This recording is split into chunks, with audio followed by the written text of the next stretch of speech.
Hi friends, welcome back to my channel. Yes, అర్ధరాత్రి ముచ్చట్లు మాట్లాడుకుందామండి. ఒక 3-4 అబ్బో చాలా చాలా చూస్తూ ఉంటే ఒక విషయం అయితే అలా ల్యాగ్ చేశారు.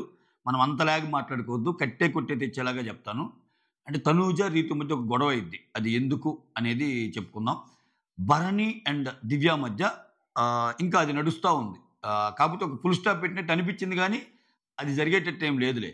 ఎందుకంటే లాస్ట్‌లో పడుకోబోయేటప్పుడు కూడా అలా, అలా, అలా వచ్చి బిట్స్ అన్నీ చూసి ఎళ్తుంది అమ్మాయి. సుమను, భరణి ఉన్న అంటే ఆహ్, భరణి గారితో ఏం చెప్తుందంటే, ఇక నుంచి నేను కంటెస్టెంట్స్‌గానే ఉందాము. ఏమన్నా ఉంటే బాండ్స్ బయట చూసుకుందాం అని అంటది.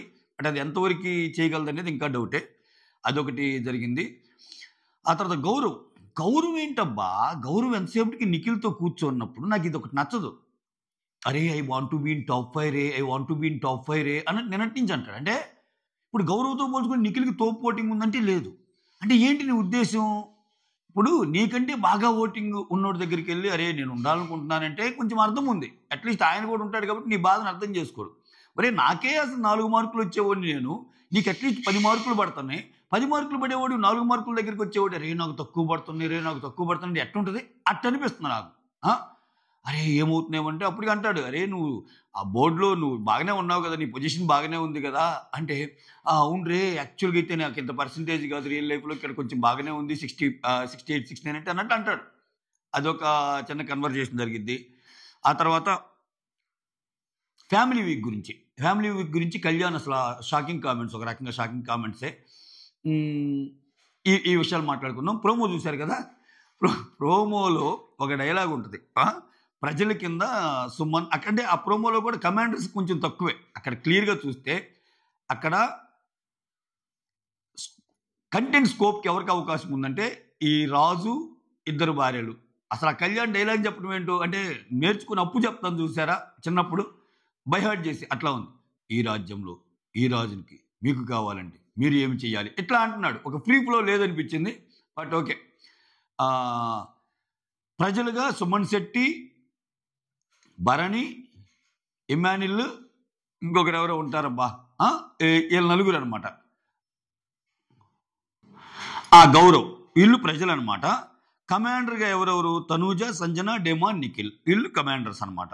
సో, ఇక్కడ వీళ్ళిద్దరి గురించి మాట్లాడుతా ఉంటే మంచి కామెడీ బిట్స్ ఉంటాయి. ప్రోమో మంచిగా అనిపించింది. కాకపోతే అనాలిసిస్ చేసేంత ప్రోమో కాదులే. చెప్తాను. ఒక్క పాయింట్ మాత్రం చెప్పాలి. అది మంచిగా అనిపించిన పాయింట్ ఏంటంటే, మీ ఇద్దరున్నారు సరే, ప్రజల్లో ఇంకొక అతను కనపడటం లేదు. ఏంటి అసలా అంటే, అప్పుడు భరణి గారిని చూపిస్తారు. అటు నుంచి నడుచుకుంటా వస్తా. అతనేంటి వంగి నడవటం లేదన్నట్టు అంటారు. అంటే రాజుల పట్ల ప్రజలు ఎలా ఉండాలి? వంగి, వంగి, వంగి నడవాలి కదా! అతనేంటి అలా నడుస్తున్నాడు స్ట్రెయిట్‌గా అన్నట్టంటే, అలా ఒకసారి వంగినందుకే అన్నట్టు అంటాడు. ఎవరు? సుమన్ శెట్టి. అలా దానికి కంటిన్యూయేషన్ ఇమ్మాను.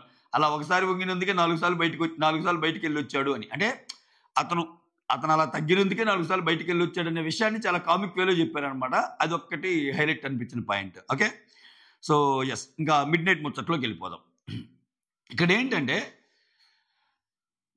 ఈ అమ్మాయి అదే పాయింట్ అబ్బా! భరణి దగ్గరికొచ్చి అడిగిద్ది. ఏమడిగిద్ది? నేను నిన్నడుగుతుంది ఒకటే. నీవు నా వల్ల బయటికెళ్ళావా? అనే పాయింట్ మీద క్లారిటీ కోరుకుంటది. సో, నువ్వెందుకలా? అంటే బంధాలు, ఈ బాండింగ్స్ అనేది ఏదైతే ఉందో, ఆ బాండింగ్స్‌లో మెయిన్ నేనే కారణమా? అన్నట్టు ఆమె చెప్పినప్పుడు, దానికి క్లారిటీ కోరుకుంటది. ఇంకా యాజ్ యూజువల్ చెప్తాడు భరణి గారు. ఇంక దాన్ని లాగే ప్రయత్నం చేయకుండా ఏమేమంటదంటే, సరే ఇక నుంచి నువ్వంటున్నావు గదా! ఇక నుంచి నేను నీ జోలికి రాను. ఆ! నువ్వు నేనొక కంటెస్టెంట్‌గానే చూస్తాను. ఈ బంధాలేమన్నా ఉంటే బయట పెట్టుకుందాం. ఇక నాకర్థమైపోయింది నీ నుంచి ఆన్సర్ రాదని చెప్పి ఎళ్ళిపోద్ది. ఎళ్ళిపోతే ఇక్కడ సుమన్‌కి, భరణికి మధ్య కూడా కన్వర్జేషన్ జరిగిద్ది. ఆహ్, అంతకుముందు దివ్యకి సుమన్‌తో కూడా ఇదే చెప్పిద్ది. ఇదే చెప్పినప్పుడు భరణి వచ్చి ఫస్ట్ తనూజని అనుకున్నాడు, టీ అనుకున్నాడు. తర్వాత నిన్ను అనుకున్నాడు అన్నట్టు చెప్తాడు. ఆ తర్వాత మళ్ళా సుమన్, భరణి కూర్చున్నప్పుడు మళ్ళా దివ్య వచ్చినప్పుడు కన్వర్జేషన్ అయ్యిద్ది. ఆ కన్వర్జేషన్ అప్పుడు ఓహ్, సేమ్ ఇదే టాపిక్ అనుకోండి ఇంకా. ఆ రాత్రి నామినేషన్ పాయింట్ మీద టాపిక్ లాగుతా ఉంటారు. అయిపోయాక ఇంక దివ్య వెళ్ళిపోయాక సుమన్, భరణిలు కూర్చొని కొంతసేపు డిస్కస్ చేసుకుంటారు. భరణి ఏమంటాడంటే వీళ్ళిద్దరితో ఉన్న ప్రాబ్లమ్ ఏందంటే, ఈ అమ్మాయి ఏమో ఆ అమ్మాయి గురించి తప్పు అర్థం చేసుకుంటది. ఆ అమ్మాయి ఏమో ఈ అమ్మాయికి ఏదో సపోర్ట్ అనుకుంటది. దీనివల్ల వచ్చిన ఇది అన్నట్టంటే సుమన్ అంటాడు. కాదన్నా అసలు ఏంది బాండింగ్స్ అంటారు. అసలు వీళ్ళతో ఉన్నట్టే నాతో కూడా ఉంటున్నావు కదన్నా నువ్వు. నా పక్కనే పడుకుంటున్నావు. నాతో బాగుంటున్నావు. మరి నాదెందుకు హైలైట్ కావట్లేదు మన ఇద్దరిదైతే? అదే కదా నాకు అర్థం కానిది. ఇంక వీళ్ళయే హైలైట్ అవుతున్నాయి. నేను అసలు ఎవ్వరితో లేను. వీళ్ళతోనే ఉంటున్నట్టు అలా అలా పిక్చరైజ్ చేసేసారన్నట్టు ఇతను చెప్తాడు. అంతా అయిపోయి ఏందో అంటే కూల్‌గా ఉండన్నా, కూల్‌గా ఉండు. ఏది జరగాలి అది జరిగిద్దన్నట్టు అంటాడు. కూల్‌గా ఉంటే నీకవుతాయా పనులు. మిగిలినోళ్ళకి ఎట్టవుతాయి సుమన్ మహాప్రభు అనిపించింది నాకు. నిజమే కదా! నాకందుకే నిఖిల్ పాయింట్ చాలా బాగా నచ్చింది. సుమన్ విషయంలో ఎవ్వరు పెట్టిన పాయింట్స్ నిఖిల్ పెట్టాడు నిన్న. Should appreciate Nikhil actually. So, ఆయన అనంగానే నువ్వు నన్ను కెప్టెన్ బరిలో నుంచి తీసేసి ఏమనంటే రెబెల్ కాదు రెబెల్స్ అంటాడు. ఆ రెబెల్స్‌లో ఇతను కూడా ఉన్నాడు కదా! నిఖిల్‌ని తీసేసిన విషయంలో. ప్లస్ నీలాగా కామ్‌గా కూర్చుంటే మాకు నడవదని చెప్పిన పాయింట్ అయితేనేమి ఎక్సలెంట్. సో, అవి మనిషిని బట్టి ఉంటాయి. అక్కడంతా ఆయన నడిపిస్తాడు. సో, ఇదొక కన్వర్జేషన్ అనమాట. ఇదొక కన్వర్జేషన్ నడిచింది. ఇది మెయిన్ పాయింట్. ఇంక నేను సోది చెప్పటంలా. మెయిన్ థీమ్ మీ ముందుంచే ప్రయత్నం చేశా. ఆ తర్వాత ఇంకొక పాయింట్ ఏంటంటే తినికి తనూజకి, రితుకి గొడవ. మెయిన్ పాయింట్ ఏంటంటే వీళ్ళిద్దరికీ బాత్రూమ్స్ డ్యూటీ ఉంటది కదా!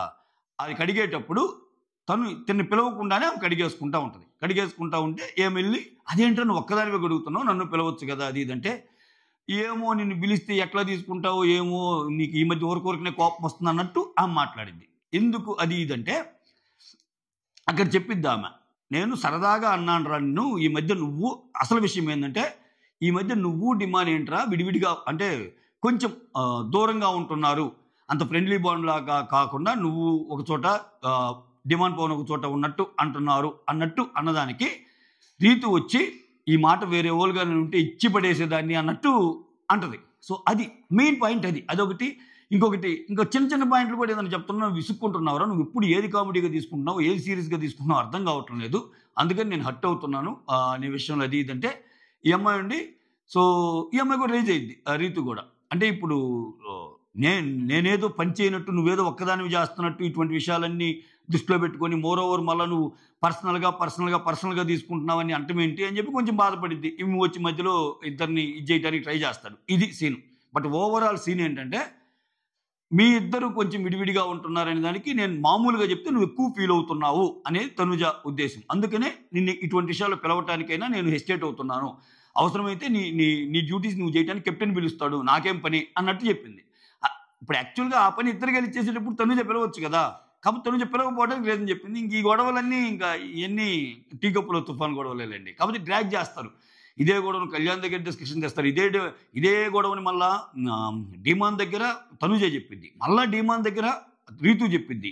వాళ్ళిద్దరు కలిసి మాట్లాడుకుంటారు. అది కాదే ఇది కాదే మీ ఇద్దరు క్లోజే కదా బాగుండండి అని డిమాండ్ చెప్తాడు తనుజాకి. మళ్ళా డిమాండ్ రీతు దగ్గరికి వచ్చి ఏంటంటే మళ్ళా ఈ సోదే. ఇదంతా చాలాసేపు జరిగిద్ది. ఇది మ్యాటర్. ఇది అర్ధరాత్రి ముచ్చట్లో ఇంకొక మ్యాటర్. సో, గౌరవ్ నిఖిల్‌తో కూర్చొని నా గేమ్ ఎట్టిపోతుంది ఏంటి నేను టాప్ 5లో ఇదే ఈ సోదే ఉంది.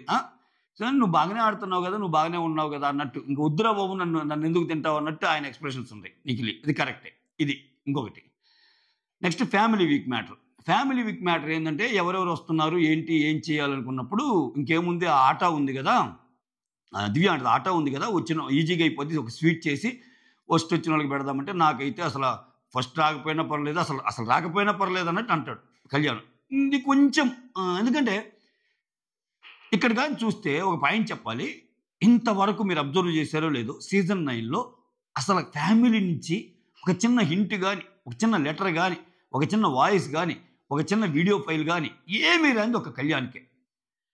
బట్ యాక్చువల్‌గా దాన్ని సెంటిమెంట్‌గా యూజ్ చేసుకొని అరే మీ అందరికి వచ్చిందిరా నాకు రాలేదురా, మీ అందరికి వచ్చిందిరా నాకు బాధ ఉంటుంది కదరా, నాకు ఏం లేకుండా చేసేవేంటి బిగ్ బాస్, కనీసం ఒక చిన్న గుర్తుగా ఫోటో కూడా లేదు అంటే అందరికి ఫోటోలు షర్ట్లు అన్నీ పంపిస్తాడు కదా. సో నాకు ఏం లేదు బిగ్ బాస్, ఒక వాయిస్ నోట్ లేదు, ఒక లెటర్ లేదు, కనీసం నాకు అసలు ఏం లేదు అన్న సిచ్యువేషను యాక్చువల్గా చాలా బజ్ క్రియేట్ చేసే సిచ్యువేషన్ బిగ్ బాస్ సీజన్ 9లో.